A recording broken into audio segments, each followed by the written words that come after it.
general manager of Monday Night Raw. I was in complete support of that decision.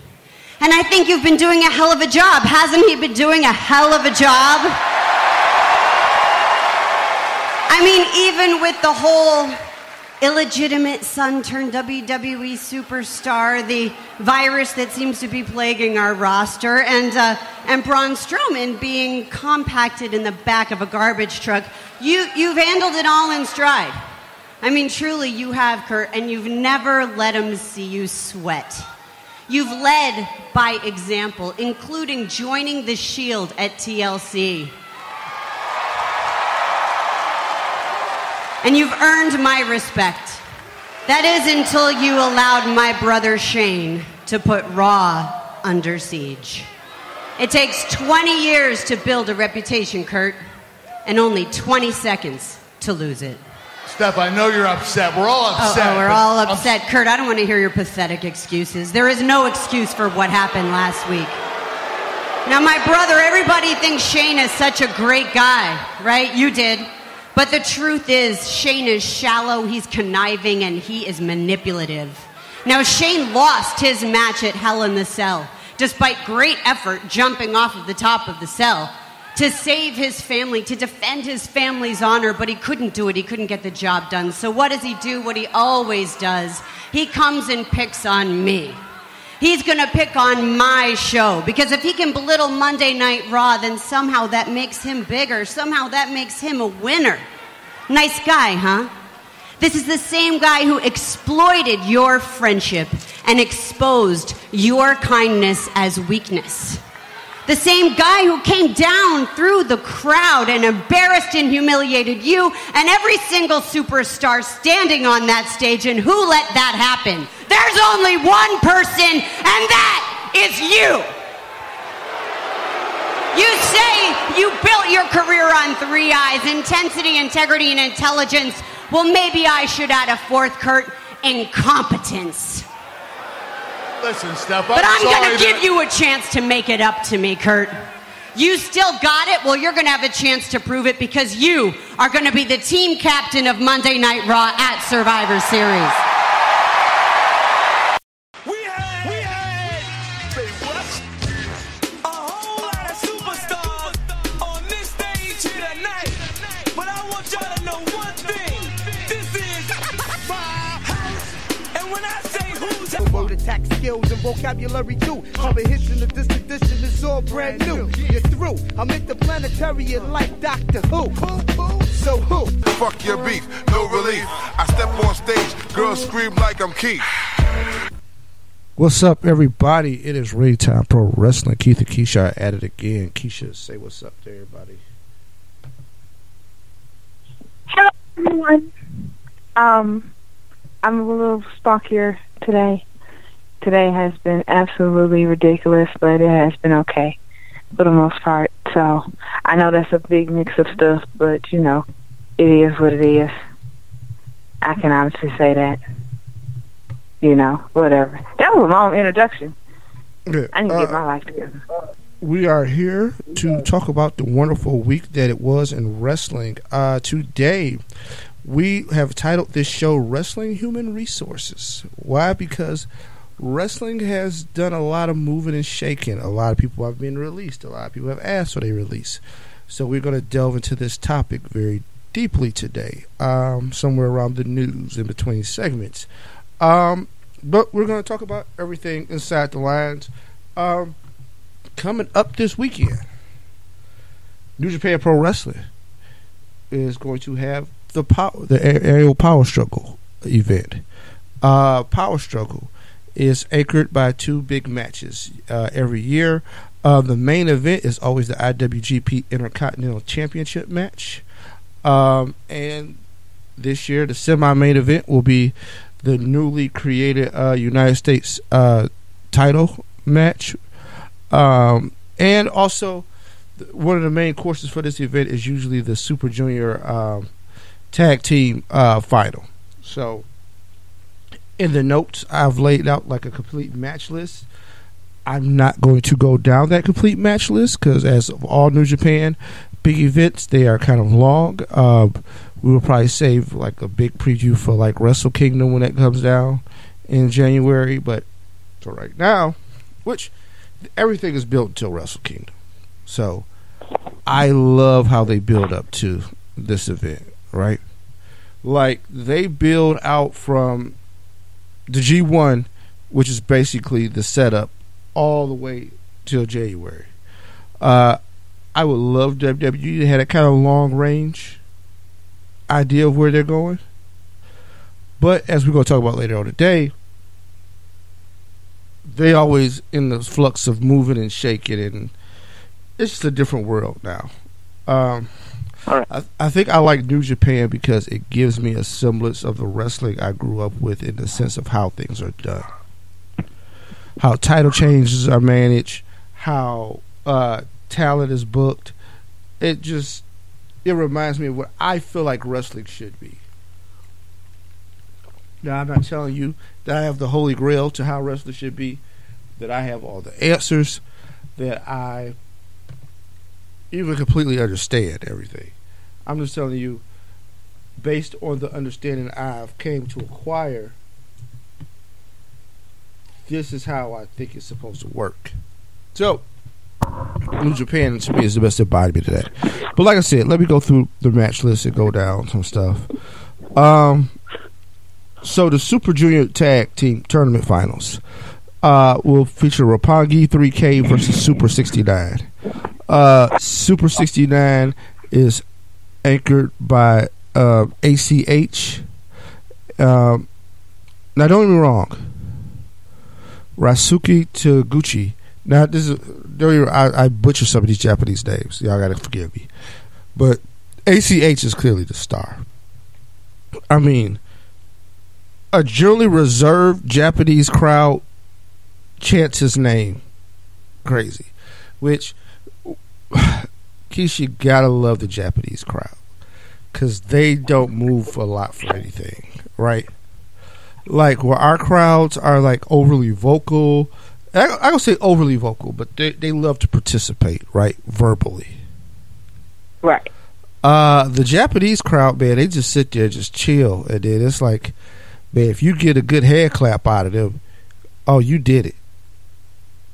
You know what I'm saying? Like a popular Japanese crowd, you got a good hand clap. Oh, man. You got it cracking over there. But they like ACH, which really good black wrestlers, I find that they really bond to. Or people they just like. I take that back too. Because there's some people that they like that I'm like, really? That's what we're going to do? That's messed up. Yeah, no, I'm serious. I'm like, all right, that's what we're going to do. But yeah. That's happening.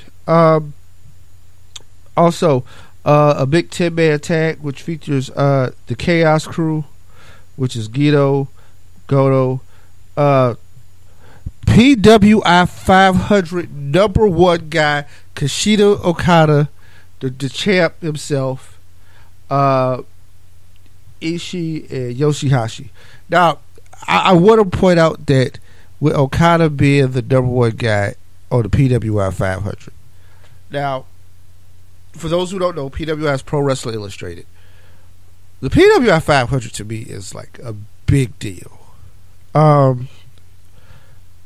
one of the last wrestling magazines standing.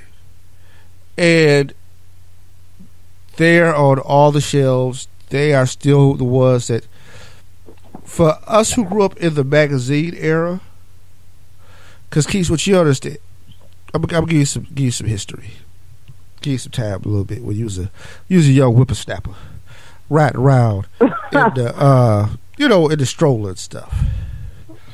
Oh my God! Pre-internet, Keith, we had wrestling magazines, and mind you, the territories are still around, and the territories, the TV didn't really cross over that much. Like in Michigan, we was lucky because we got a lot of different territories television, because this is when I was coming up, towards the end of it, a lot of people was crossing streams trying to get into other markets, and then people like the AWA got national TV because they got with ESPN. Crockett got national because they was on TBS, and cable was starting to really make the move. Other people would syndicate and get their shows to different markets. Okay, I will give you that background, but the real way to know was the magazines. So the magazines will tell you what's cracking in Memphis. It'll tell you what's cracking somewhere else. Now, what you did was, because the guys traveled around to different territories a lot, right? It kind of gave you a gauge of who was really cracking other places. So I didn't know a lot about Lawler, right? But I knew he was the man because they was always talking about him in the magazine, right? But let's say Lawler wrestled Jake the Snake, hypothetically, in Memphis, and beat Jake the Snake. Oh, it must be a big deal because I know who Jake the Snake is. You know what I'm saying? But maybe Jake doing a spot, and I don't think Jake ever wrestled in Memphis, but I'm just using this as the purpose of an example. So in different territories you would get around, and like a guy like Flair, who was the NWA champ, who took the belt around in different territories. Oh wow, that guy went 30 minutes with Flair. He must be good. I mean that's how you kind of figured out the people that you hadn't seen before, right? And then you based that too on the names that you kept seeing repeatedly when they talked about these different territories. So the magazines were huge. Now the PWI 500, which started kind of later on, it helped you sort all this out. So even when we got to like the Attitude Era, right? Right. You knew who was popping at ECW. You knew who was popping at WCW. You knew who was popping at WWF. But if somebody else was wrestling somewhere else, I didn't know who they were. PWI took care of that for you because PWI gave you a ranking. So let's say a guy was number 22 from a territory, or he was wrestling in Japan. You was like, oh, they ranked him higher than X-Pac. So it gave you a gauge. And then when you might finally pop up and see him somewhere, you would, but like I said, now in the days of the internet and all that stuff, it's deeper. And I think it's even crazier now because what's happened is guys care. Like guys in the business care where they land on this list. I mean, and Keith, they get heated. They get heated. But I go and say all that to say Okada being number one is huge because I don't think anybody who was in New Japan got number one before. Maybe AJ Styles. But getting number one and getting it as a Japanese wrestler is huge. That sounds huge. Huge.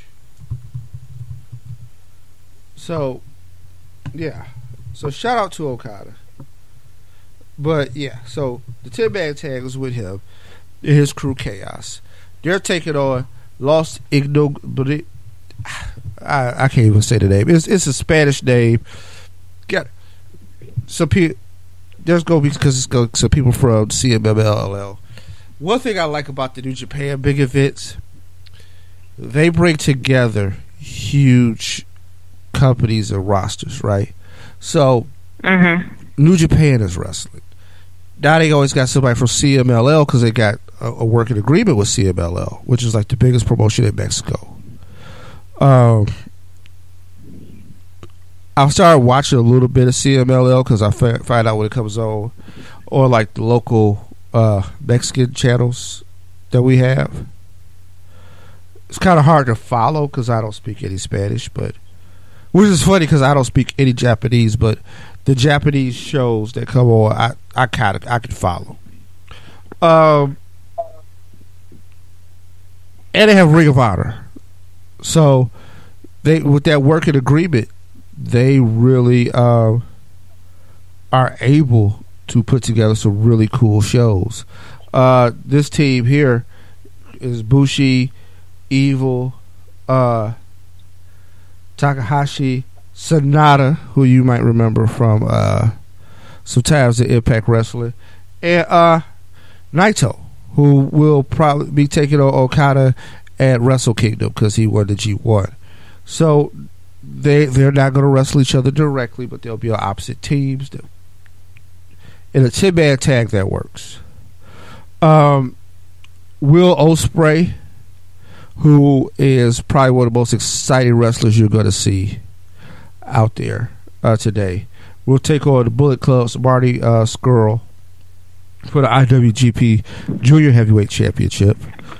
Kenny Omega defends the IWGP US title against Beretta, a.k.a. Trent Beretta from some old SmackDown fame, who has lived his best wrestling life in Japan. Right. And then Tanahashi will defend the IWGP IC title against Kota Ibushi. That promises to be a good match. I love watching what Tanahashi is doing, right? So for those people who don't watch New Japan or don't know, it's kind of like this. Picture John Cena, right? When John Cena was totally dedicated to wrestling. And this is kind of similar, because remember when John Cena had the U.S. title? That's kind of like what Tanahashi is doing with this IC title. It's a secondary belt over there. Now, they do things a lot differently because it's not really a mid-card. Like, their secondary belt is like semi-main event. Like, you're one step down from the main event. Shinsei Nakamura held this belt for a long time. Just give some background. But Tanahashi, he was a man at the top of the food chain, and Okada was shooting shots trying to get there. Now, AJ Styles used to be in this mix too when he was there. One thing I like about New Japan, hey man, between three dudes, that world title stayed. But clearly the man was Tanahashi. And Okada had to knock him off. And he had to knock him off at Wrestle Kingdom before he became the man. Last year he pulled it off.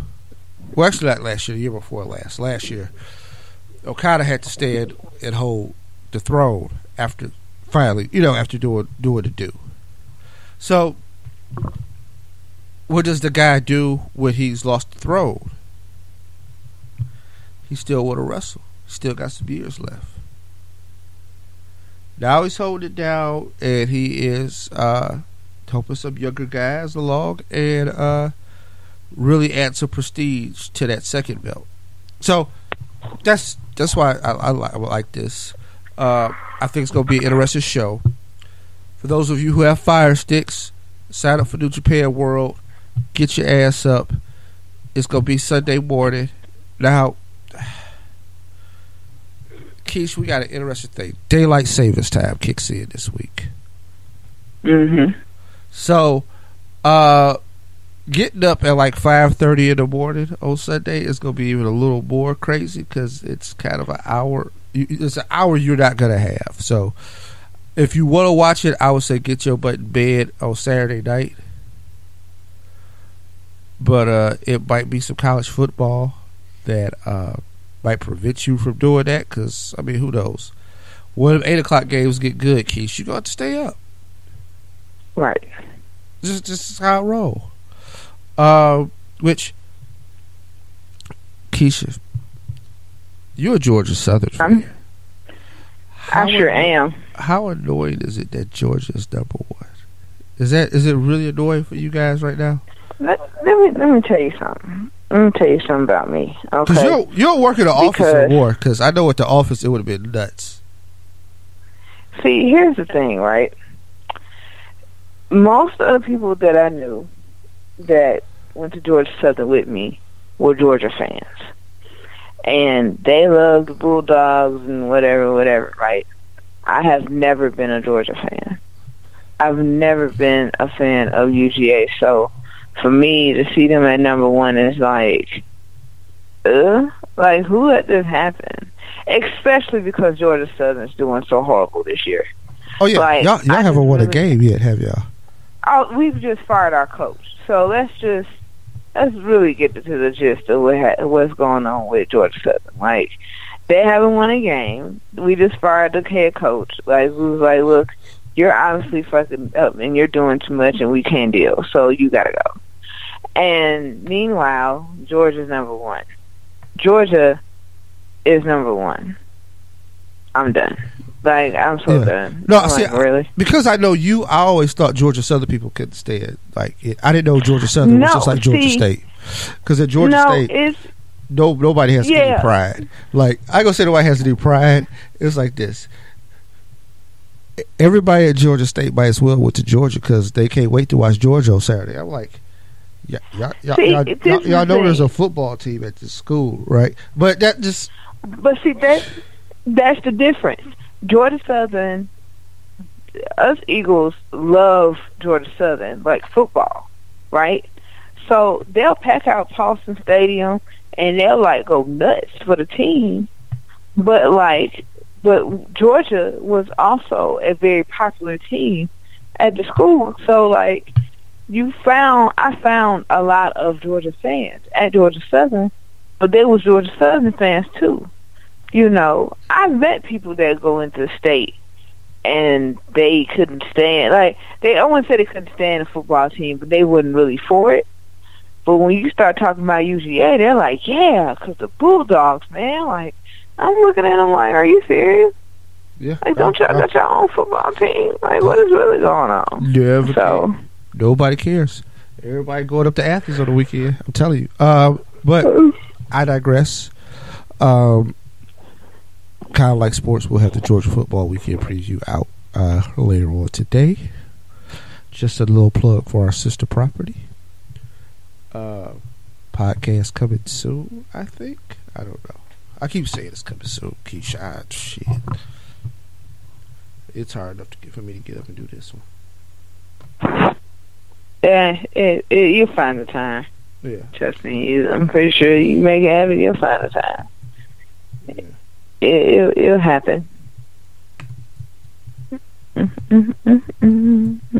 But yeah, okay. So that's it for New Japan. Like I said, if you go be up on 5:30 on Sunday morning, watching some Japanese wrestling, and guess what? This is a big event, so it will be English commentary. So you get to choose English commentary. Kevin Kelly probably is going to be on the mic and somebody else talking. So you do get the option to watch it with English commentary, which, Kish, I don't. There's a part of me that really digs that, but then there's an old school in me that's like, man, we can watch this in Japanese. What's the big deal? Right. What's the big deal? No problem. Why not watch this in Japanese? You know, I don't understand that either, but you know,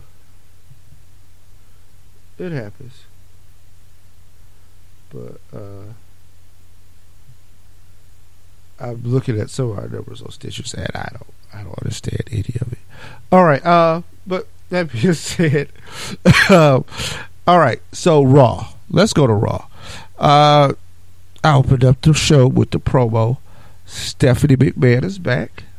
We haven't seen Steph in a while. I don't know. Her and Triple H has just been working behind the scenes, but I think they realized that the show could use their energy. Well, Stephanie for Raw. Triple H is doing something else completely different. He is doing the house show run, I guess. Like, he is on foreign tours kicking ass, but.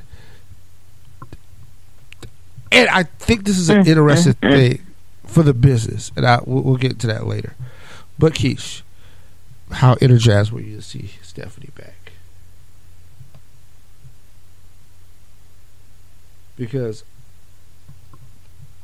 I thought it was good. I thought it was very helpful that she was back in the mix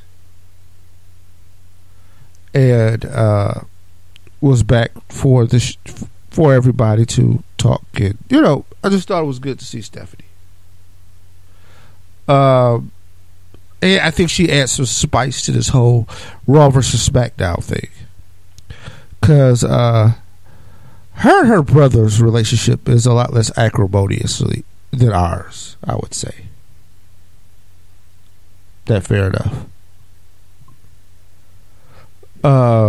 So Steph came to put Kurt Angle on notice. She threatened Kurt about his job, which I completely understand. Completely understand, Keish. Can't be out here fucking up. Not a good look. But yeah, I understand what's happening here, and she had to regulate. She had to let them know that she was not for the bullshit. Good job, Steph. Good job. But but I don't particularly care for Stephanie McMahon anyway. So it didn't have no effect on me. I was just kind of like Steph, and went on about my business. Cause,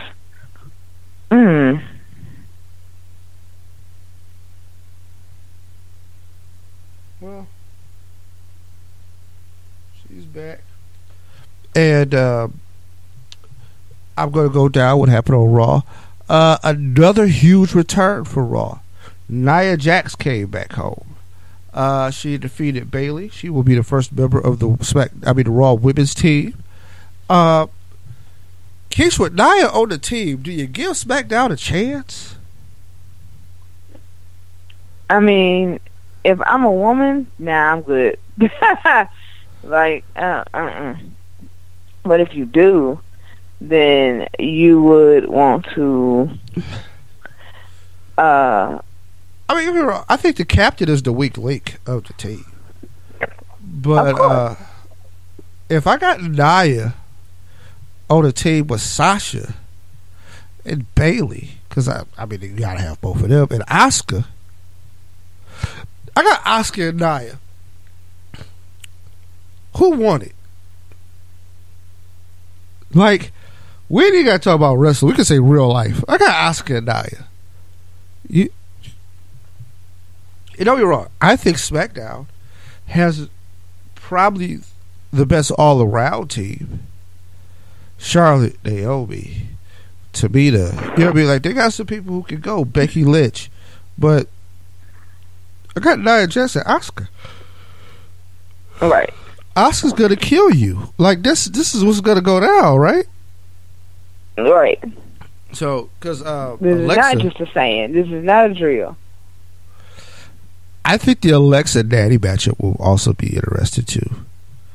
Because Natty probably is the more skilled wrestler, but Alexa just finds a way to win. So, like I said, the women, I think that's going to be interesting. Do you realize, like, this sequence that happened to start the show off, was they trying to get the ratings back up? Because she goes, okay. This is where we are. It's Nia Jax. It's Stephanie McMahon. The first match is Nia Jax. When Nia Jax is walking up the ramp, Samoa Joe walks down. That's the sequence for the show, Keish. Yeah, you're right about that. And the crowd loved Joe. Joe had to suck him into the promo and then tear him back down because he had to be a heel. And it's like, we are the most cynical fans in the world. We do not want you to be a heel. We boo baby faces and cheer heels, like, consistently now in wrestling. And the heels have to work so hard to not be liked. But Joe came out there, and when they announced his first match, it was Apollo Crews, and I was like, Damn, that's what we're gonna do to Apollo? That's what's happening? And did you see what Apollo got? Sit your ass down. What? No, I didn't see that. There was in the corner, and Joe had him, and Joe threw him on the ground. I felt like I was a little kid. Dad told me to sit my ass down. And it looked pretty bad. After the match, Titus O'Neil got choked out by Samoa Joe just for good measure. The Miz defeated Matt Hardy in the IC title match. Really didn't matter. Asuka defeated a nobody. Didn't matter. Daniel Bryan visited Raw to help further the storyline and got himself chokeslammed backstage. And when I say got himself chokeslammed, take that with a grain of salt. I don't know if it was he got chokeslammed in theory. Like, he got chokeslammed in story. Did he actually take a chokeslam? Probably not. And I know that's kind of like spoiling the mood and all that, but I saw a lot of things, Keish, that went down the timeline after that. Yeah, but I bet you did. Like, oh man, he taking chokeslams. Daniel Bryan can come back and wrestle. Nah, man. You notice they never turned a light on while Kane was in there.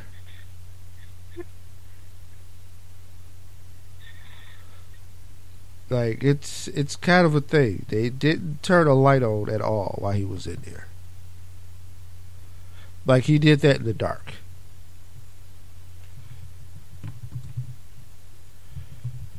So I like to think that they didn't actually chokeslam Daniel Bryan. Nah, they probably didn't. Which, I mean, for legal purposes, probably is not the worst idea.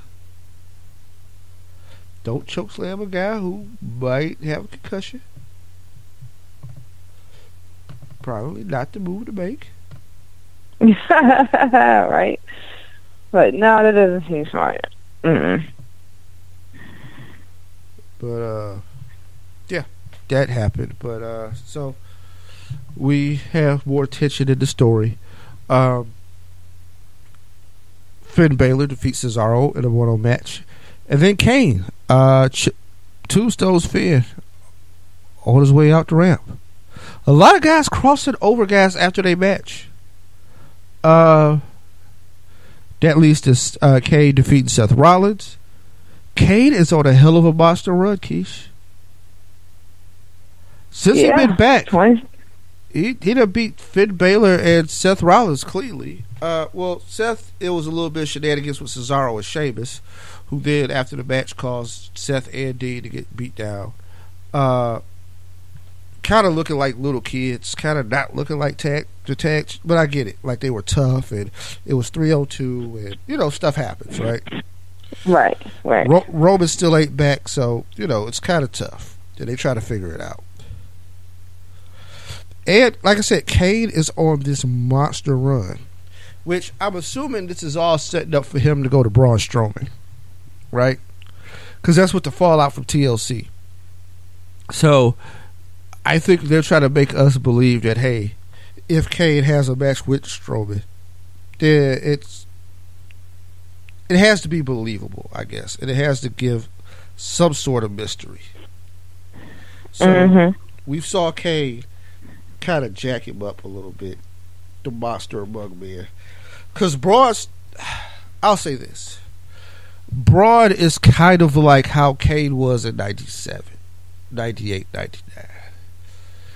I think the mystique of Kane hadn't been punctured yet those first couple of years. And I think that's where we're at with Braun. Like, the mystique of Braun Strowman hasn't been punctured that hard recently. Where I think prior, Kane kind of had that. There was a lot of years we didn't know what to do with Kane. And this is what we would do with Kane. We heat him up and then cool him off. He'd get these monster pushes, then we'd take him down a notch. So there'd be no sell Kane for a while, where you like, can't nobody do nothing to him. And then it's like, oh, okay, we'll let him get beat by whoever, right? Now, because we haven't seen Cade in a minute, we're at no cell Cade. This is almost indestructible Cade. For what? I don't know, but I'm pretty sure it's a brawn match. Yeah. Right. And we're just gonna go with it like, hey, this guy's gonna not be able to be beat. So that way you can put them together and there's some suspense. So we'll see how it all works out. Heath Slater and Rhino defeat Gallows and Anderson in a trick-or-treat street fight. I had forgot Heath Slater and Rhino were a thing. I was like, what the hell? Totally forgot to.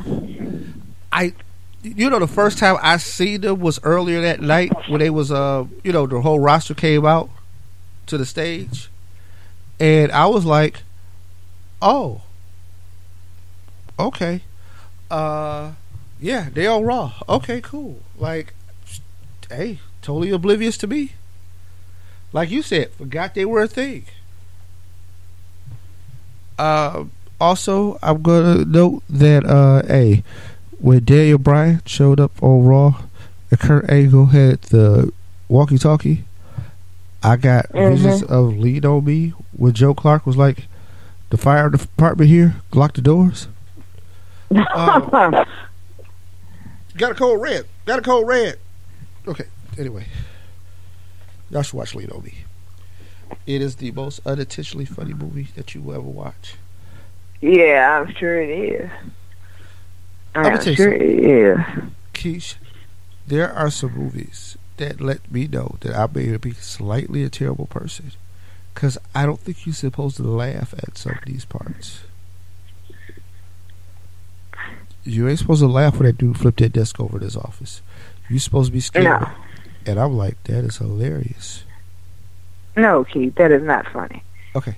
That's not how that goes. All right. I'll say this. I don't know to a person, somebody who didn't laugh, when he was telling a young man named Sam's to jump off the roof because he was smoking crack. Oh, my God. Now, this is dealing with teenage drug use during the crack epidemic. This is very serious, Keish. But he informed that young man, you smoke crack, don't you? Now, look, you cannot just say that lie to a young person and not expect me to laugh. You smoke crack, don't you? The young man didn't respond, and he's good. Morgan Freeman's character, Joe Clark, got angry and said, don't you smoke crack? Keish, that would never not be funny. I just need you to know that. But I do understand that the situation is wholly inappropriate to laugh at. Right. There are parts of Color Purple that are painful, and you probably shouldn't be laughing. In the privacy of my own home, I am cracking up. So this has nothing to do with wrestling or anything in particular. Just something that came to mind. So yeah, Gallows and Anderson losing that match. Tell you why that matters later to the overall theme of this show. Kalisto defeats Drew Gulak. Jason Jordan gets some revenge on Elias, which awesome. Yeah. I hope this thing helps both of them. But whatever they do, it is interesting.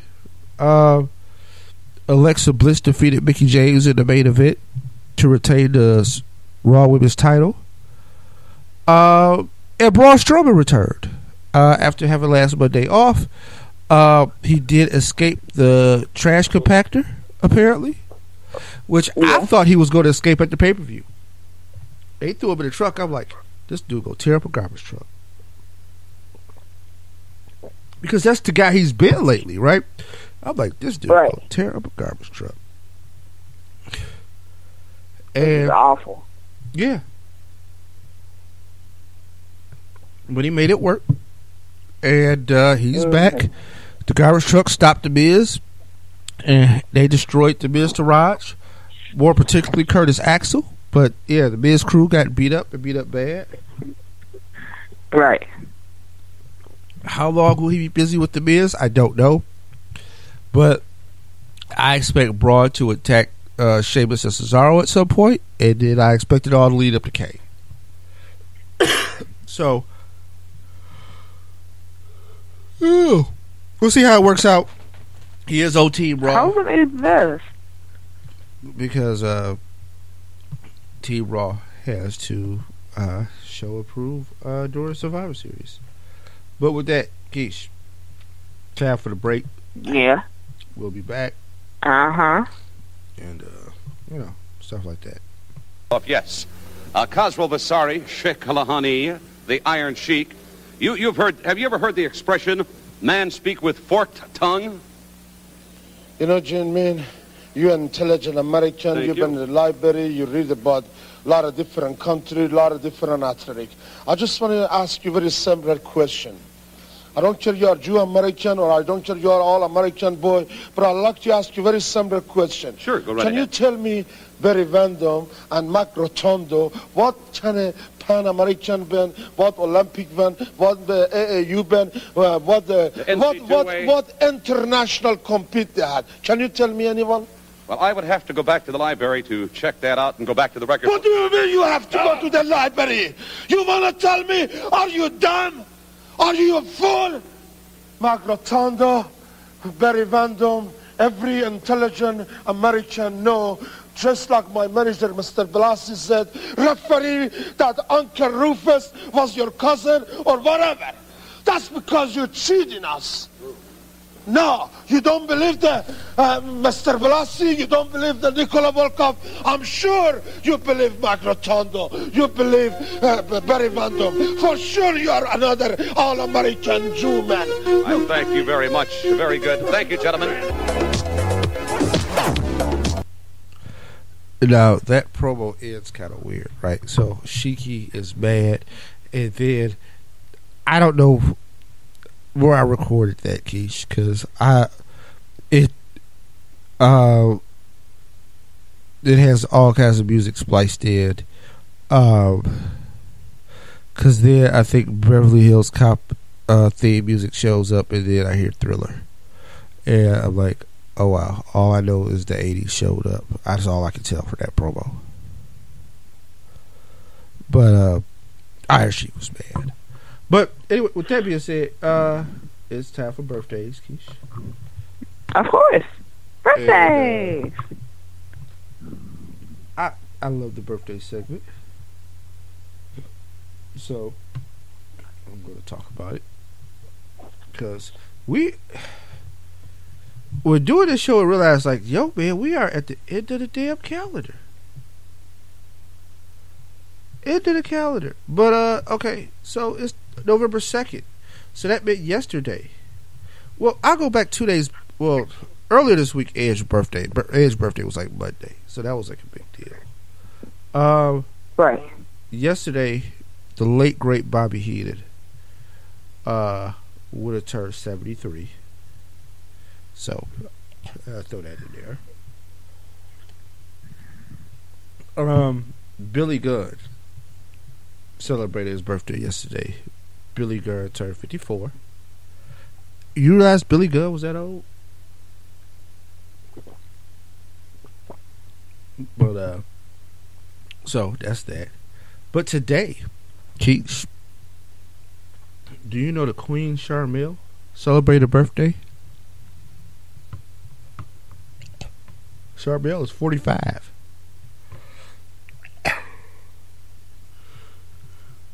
No days off. Darren Young celebrates his birthday. Darren Young is 34. Is he? Yeah. Now, consider what I'm about to talk about in the next segment. Can I still call him No Days Off? No. Just asking. Just asking for a friend. Yeah, well, I'm telling you, nope. Okay.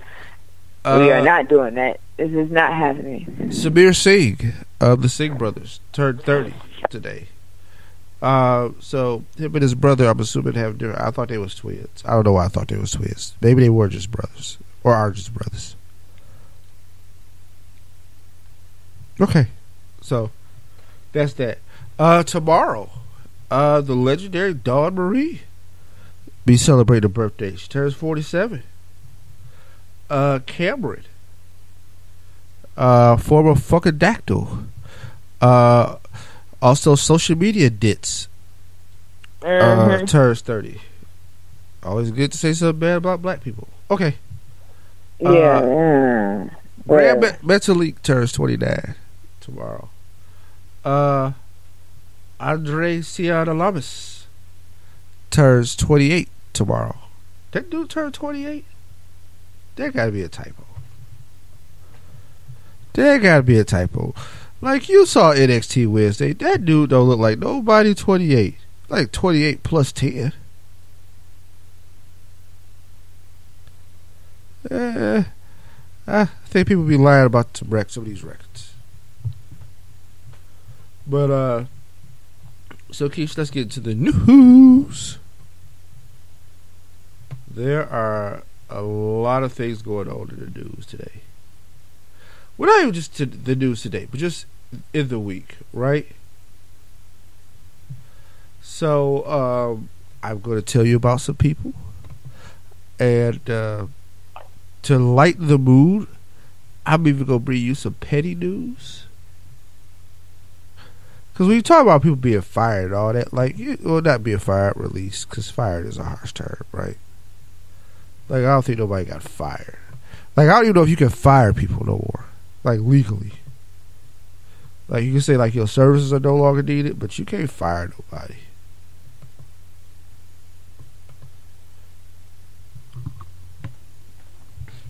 But, so, go down the line, Keish. Okay. Emma was released this week.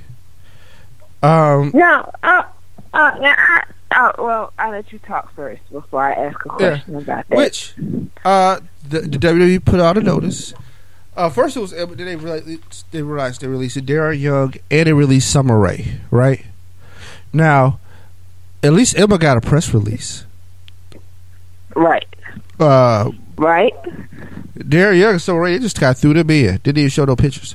But this one was interesting. I'm going to tell you why. Emma had a spot. Like, this is not somebody that was released at, like Summer Rae. If I told you Summer Rae was still with the company, you was like, huh? Right? Like, she got released and it's kind of like,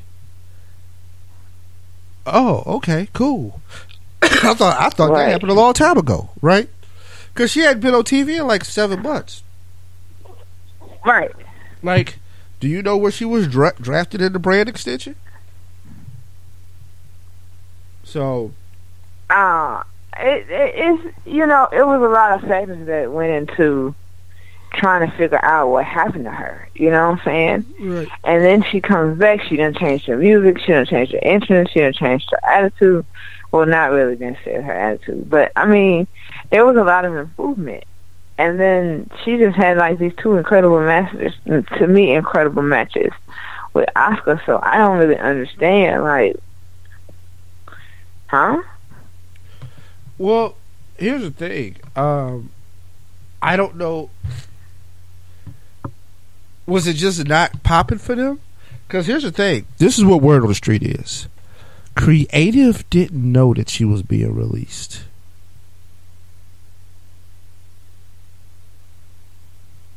Like, they were writing her into stuff because they didn't know she was being released.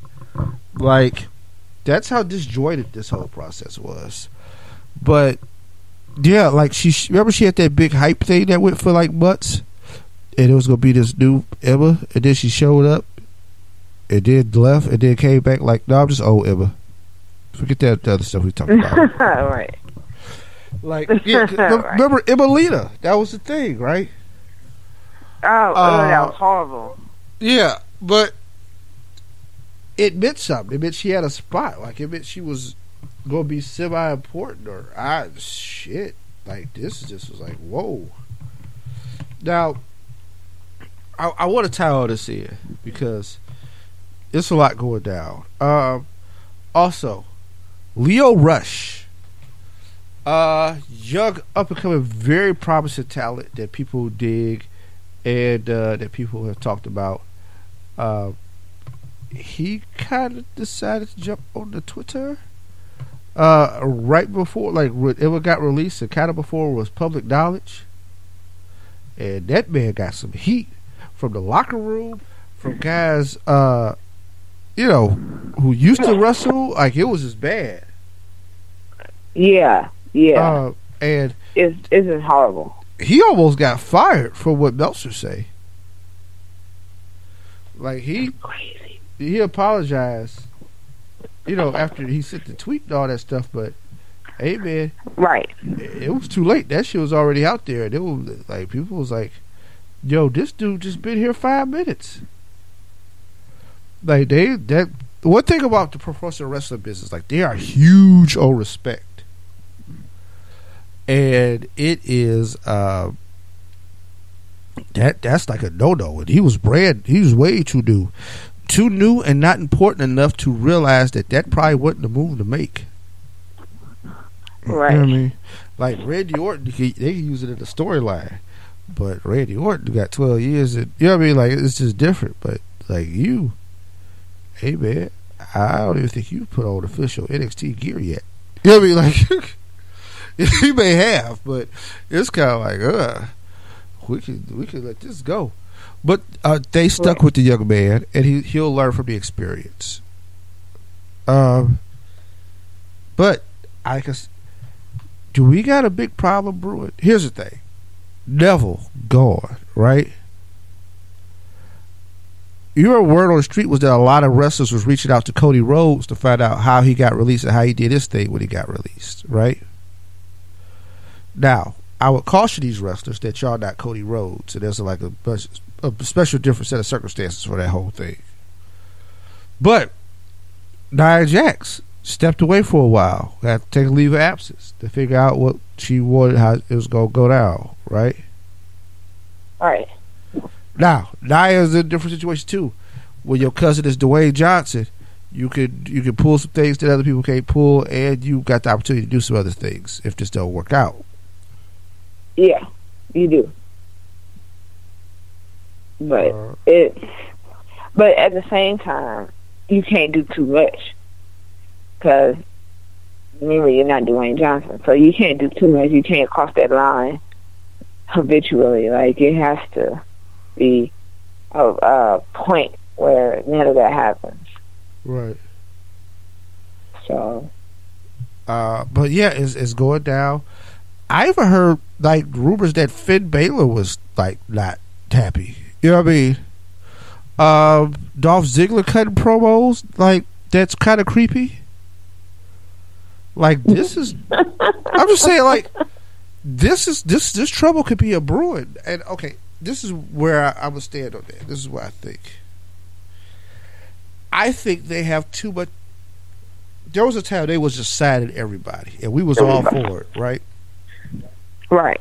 So when they brought in Kevin Owens, we were like, hell yeah. They brought in Finn, Devin, Sam. We was for it.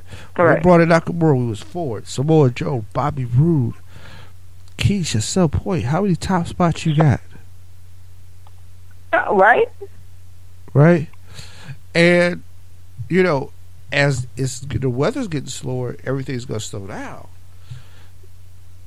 Hey man, we're gonna realize a lot of these people gonna be in the same place. Like, ooh.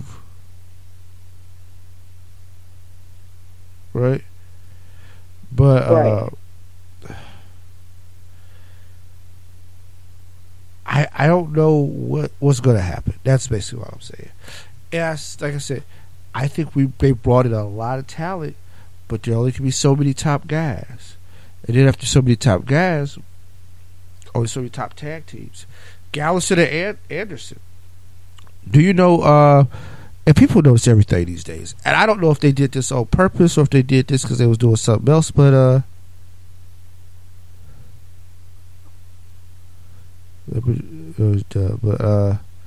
like I said, I don't know if this is done maliciously or what, but apparently they took it all mention of WWE off their Twitter profiles. What? Yeah. But you gotta think, they came over from Japan. They stepped away from Japan, right? Probably took a good chunk of money, but they stepped away from Japan because they probably wanted to be wrestling in the States and seeing their family and stuff like that. You know what I mean? Right. Gallows is trying to start a school and a little side promotion and all that stuff. Like they got ideas. They got things going on.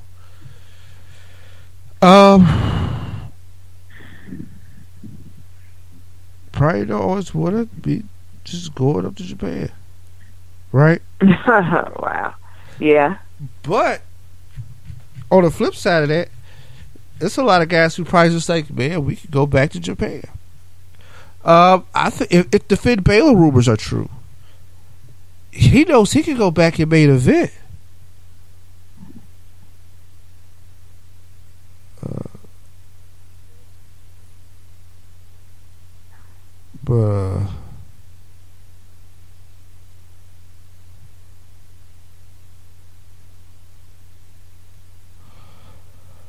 But yeah. I just kind of had a brain fart there for a minute. Total brain fart. Like I just sat there for like I don't know how long. Just total brain fart. Total brain fart. We both had one. It was just like sitting there like That's awesome. That was a hope moment if there wasn't one. Yeah, I was just like oh wow. We both just like that definitely just happened.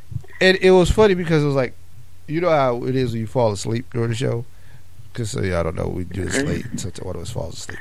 No, this was just sitting there, just wide awake, just like, totally conscious to what's going on, like, we both. But yeah, no. Okay. That was so, definitely just, my point was, Finn could go to Japan, back to Japan, main event over there, be huge. And the thing is, he started over there, and he's already immensely popular, and he's not from here, right? So just remember this: right. he's from Ireland, right?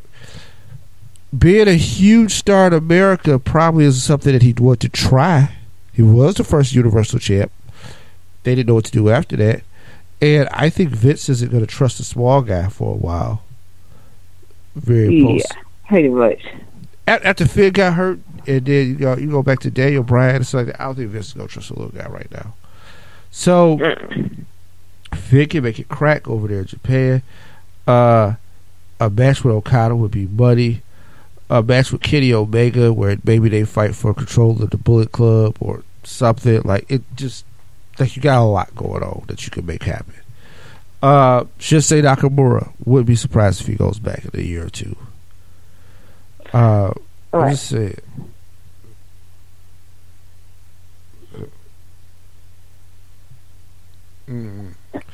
But actually it'd be interesting to see how this roster works out because there's so much going on, right?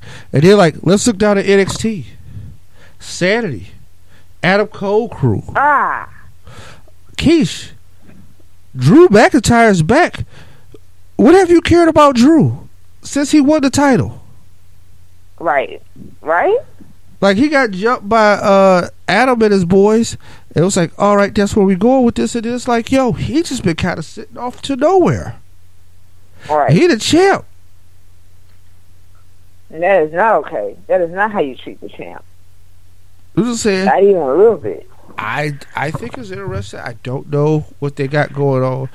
And even between the three brands, trying to promote up and coming and new people and stuff like that, people who came up through the system and all that stuff, man. People getting lost in the wash. Right. Also, while I'm here, just the people at Impact that got released. So it's happening all over the wrestling world. Now, Impact is a little different because they got people who just kind of flying left to right, too. Hell, Brian Hebner, the ass was released. Baby Hebner is on the game? Baby Heb? Oh, man. Yeah, he was like, nah, gone. I gotta go. So somebody I follow, MJ Jenkins, she out the picture. Like it's, oh man, like stuff is going down. But like I said, a lot of this stuff is going crazy. Keish. On another note, totally unrelated but kind of related. Is Izzo Amore banned from the locker room? You know what? I wouldn't be surprised if he was. And he's just kind of like, you know what? I don't even care. Like, whatever. Well, he a new school dude. Like, he ain't trying to appease your old school sensibilities of this. He's still like, I still get the check. I still get to work through J's, man. And he like, I make my own locker room. I'm like, oh, wow. That's what's happening? I mean, because he was part of the reason that they said Neville bouts. Like, this dude is so annoying, and people find him hard to deal with. I don't know it to be true whether he's hard to deal with, but I just know people say they find it. Now, if you're that hard to deal with, that's a problem. Like, in a place where people can punch you in the face. If you're so hard to deal with that somebody quits because they just don't want to deal with you anymore, like, that's a problem. That's a serious problem, and someone needs to really look into that. Like, it's that is too big of an issue, and I think that something drastic really needs to happen about that situation. Just saying, because that's just not okay. Not even a little bit. I'm just putting it out there. Like, I don't want to be that person, you know what I'm saying, to where everybody can't stand me so much. Like, I literally have to be off by myself because folks can't stand the sight of me. They're like, ugh, go away. Like, that's not okay. It is not okay when you have your own dressing room by default. Not we gave him one because he earned it and he deserved it. It's, oh no, he has his own dressing room because nobody can stand to be around him. That is not okay. There's nothing okay about that. There would never be anything okay about that. And I personally think that if you are perfectly fine with that situation, something is wrong with you. Yeah. So, yeah. Enzo is tripping. If you want to put a long story short, he's tripping hard. Yeah, I got my own locker room. And so that's not a good thing. That's definitely not a good thing. Like, to have your own locker room and you've been in the company how long? Nah, that's not okay. You know? Like, you didn't get this because you earned it and you're so awesome. Like, that's not how this works. And the fact that you got it the way you did is not okay. I'm pretty sure that's kind of not the case, but kind of is, because, I mean, from my understanding, they really just can't stand him. So it gets deep. It gets deep.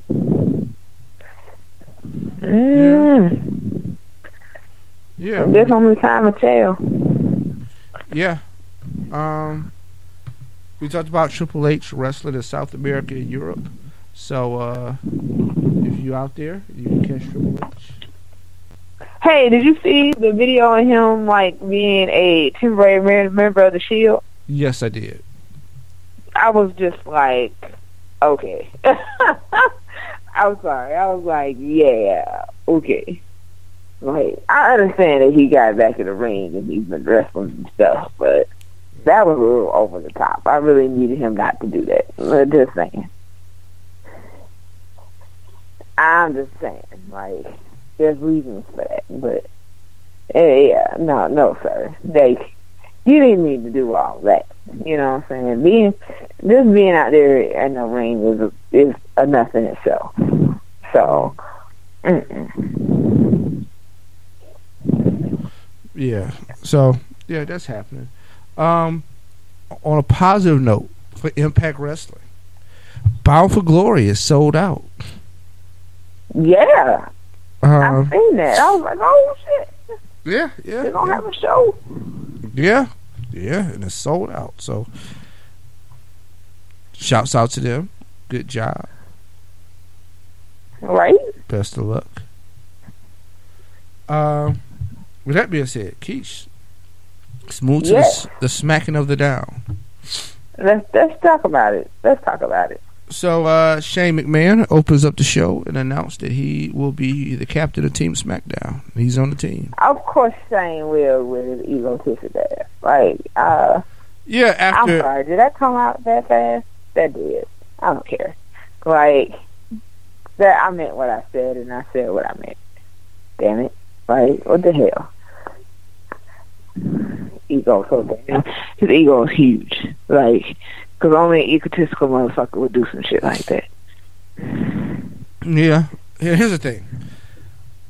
At least there's nothing for him to jump off of this time, right? Right? Like, but you know what, with Shane, he'll find something to jump off of. He'll create something to jump off of. It's like, sir, no, you don't have to be the daredevil. You are now on 12-5 Live. I'm going to need you to get your life together, okay? Just stop it. That is not okay. Like, really, you really need to stop jumping off stuff. He's already got Randy Orton on the team. Kurt Angle has Braun Strowman. These things are about to straighten out. Now, just like how I told you, Keish, with Nia on Raw, who go, what does SmackDown do with Braun Strowman? There's nothing. You know what happens with Braun Strowman? Braun Strowman, because one of those members of the team, like the Big Show. And what happens is somehow, some way, unexplainably, he gets eliminated like the first or second person off his team. Like, he's like the very first, or he's like the second, maybe even third person to be eliminated off his team. But he gets eliminated. Somehow, in some way, they make it possible, and he's gone. You know what I'm saying? So the big factor, dividing factor between the two teams that could like completely destroy the other one is completely gone. And the remaining members of the opposite team have nothing to worry about as far as someone of that size and stature. That's what I think of Braun Strowman being a part of the Raw team. Well, yeah, so with that being said, I mean, I don't know, a lot of things I just don't get SmackDown chances Raw.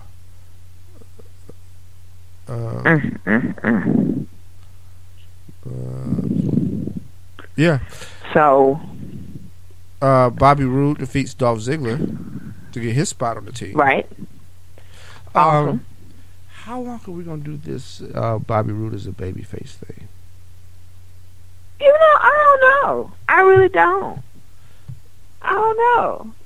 But did you notice that too? Like, when he came up to the main roster, all of a sudden, he's just a good guy, and it's like, are you serious? Like, wait, what? Thoroughly confused, didn't know what was going on, fully understanding now. Like, I don't know.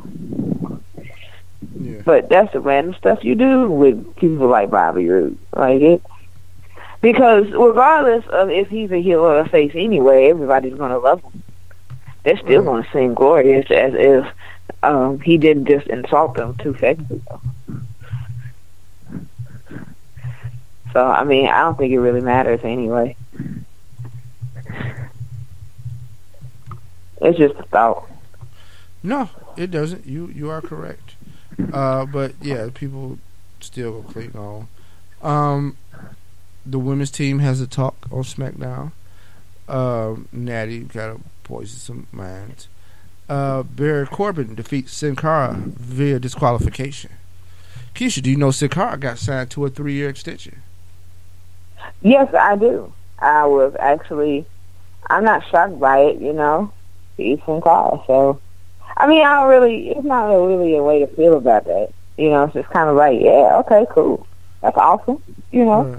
Congratulations to him. I'm excited for him. Right. Like, while other people are getting released left and right, over tweets and shit, he's getting signed to 3-year extensions. That's what's up. Because if it was me, I signed that piece of paper and get the hell on. And be like, yep, I'm good. So, I'm going to go over here, wait till the next show to start.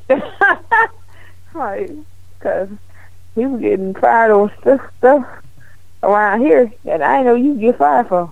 So I gotta go. Yeah. Right. But he's looking pretty good now. And they don't want him on the 205 Live, but he probably said I ain't going. Right. Well, yeah, I would too. Because 205 Live, you know what? And I'm going to get into a random rant real quick, but 205 Live is a trap for cruiserweight. That's it. That's all 205 Live is. And I didn't really realize it until Austin Aries asked for his release. It's a trap for cruiserweights.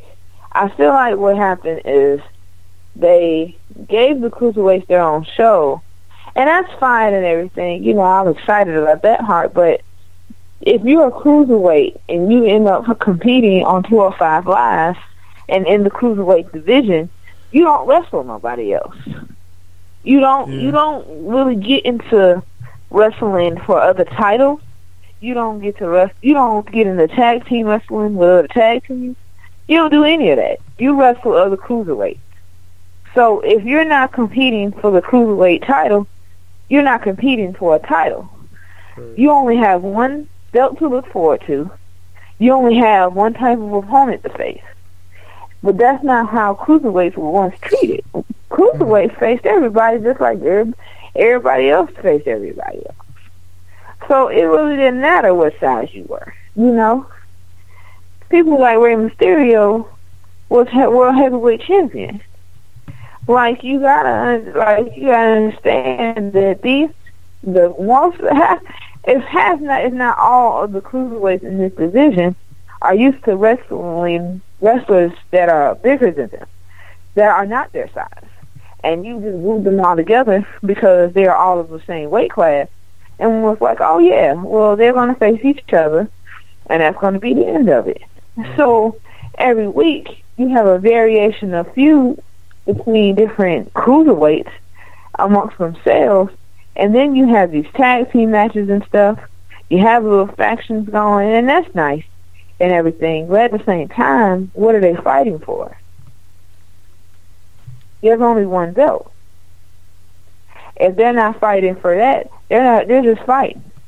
They're literally just out there wrestling and risking their own life and limb because what? Exactly. And that's I had to get into that a little bit, but that's how I feel about that. You know? So I'm glad Sin Cara made the right move and not deciding to go to 205 Live, because I think what he knew in the back of his mind is that if he did that, then he could possibly just be stuck in this whirlwind of wrestlers that won't be able to branch free and break out. Yeah, no, I agree. That being said, going down the rest of the SmackDown, AJ Styles defeats Samir Singh. Samir, he beat Samir. Gender attacks after the match. AJ gets a title shot Tuesday in the European show where SmackDown will be taped. That's awesome. That is awesome. I'm all for that. I don't think he's going to win, but I'm all for that. So, because I don't think they're going to take the belt from Jinder Mahal and then have AJ Styles face Brock Lesnar at Survivor Series. Not at all. Yeah, I don't see that happening. Not at all. Mm-mm. But even though that'd be an interesting match, AJ would probably make it. I don't know. Who knows? But yeah. Mm-hmm. We'll see how that goes. Rusev defeated Big E in a match that I was not sure how it was going to go down. It was Halloween. Big E came dressed as Akeem the African Dream, which I was trying to pinpoint whose costume that was. I was like, man, I know the other two. Who the hell is Big E dressed as? That was awesome. You know what it is? You know what, Keith? I give it to the New Day. Their costumes every year are beyond ridiculously awesome.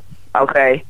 Like, every year they outdo themselves. And I must say this year was no different. Especially with this baby. Oh. Yeah. No, I was done. I was like, yeah. This is hands down the greatest thing ever. Just like when they had I think it was last year or the year before when they did the different characters that of like the Godfather. What is it? Which ones did they do? Papa Shango's The Godfather and Kama Mustafa. Yeah, like I was like, I said, now who decided that this was going to be their costumes this year? Like they are great at this, so they be killing Halloween. I give it to them, hands down. So this year was no different. But I mean, I didn't really need for Rusev to face Big E. Like that just didn't need to. You know, I didn't want him to be beating up Big E like that. That's not okay. Yeah. But you know, stuff happens. Yeah, you're right. You're right about that. But as we go through the list here and go down, Nakamura defeats Kevin Owens to be the third member of the SmackDown Live team. Right. All right. So what is Kevin Owens and Sami Zayn going to do for Survivor Series? Or they just I would love to know. Right. Or I would love to know. Are they going to sabotage? You know what? That would be awesome if they did, and then they won it for like the Raw team. Yeah. That would be awesome. I'm not gonna lie. But I don't see that happening. Part of me doesn't. But you remember last year when there was all this back and forth, and members of the SmackDown team were attacking each other, and members of the Raw team were attacking each other. It's like, come on, y'all, for real. For one night, can y'all just come together and make this happen? Like, nah. They were like, no, because I can't stand him so much that I'm going to beat him up, even though I know, like, because you remember they said they had a Shield moment feeding Roman Reigns, a member of the SmackDown. You know, it was ridiculous. Like, it was an explosion last year. Like, all of Raw and SmackDown came down to the ring at some point. And then it was crazy. So I can see that happening again this year. And it's starting with them. You know? I definitely can see that happening. Mm-hmm. Kevin and Sammy just attacking random people from the SmackDown team just because they're not on the SmackDown team. So, especially Shane, because he's captain. Now, is Shane a member of the SmackDown team as captain? Because that's the thing that I wanted to ask about Kurt Angle. Because I'm like, okay, I get that they're captains, but the captain don't necessarily need to be a part of the team, correct? No, it does not. But okay. For this purpose, yes, because that captain will be a part of the elimination process. Okay. So Kurt Angle and Shane are both members of each team. Correct. Oh, wow. Okay. This has gotten interesting. Now that I fully understand what's really happening. Okay. But then again, Stephanie put Kurt in this position, so. And Shane threw himself in this position because, you know, Shane McMahon. Now, I'm going to ask you this, Keith, because I want to know how you feel about it. Daniel Bryan, what happens to him now that he's been attacked by Kane? Like, how do we continue on with this from here? He's going to come out the hospital. He's going to be okay. And depending on what they do storyline with it after that. Because what I've been reading, and I have found hilarious, but not at the same time, it makes me wonder. People are really speculating that he's going to make an in-ring return. Right.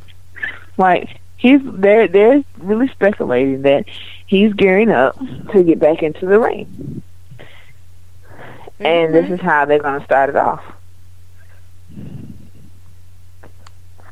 But it really irritates some people because they're like, ugh, but why does he have to face Kane? You know?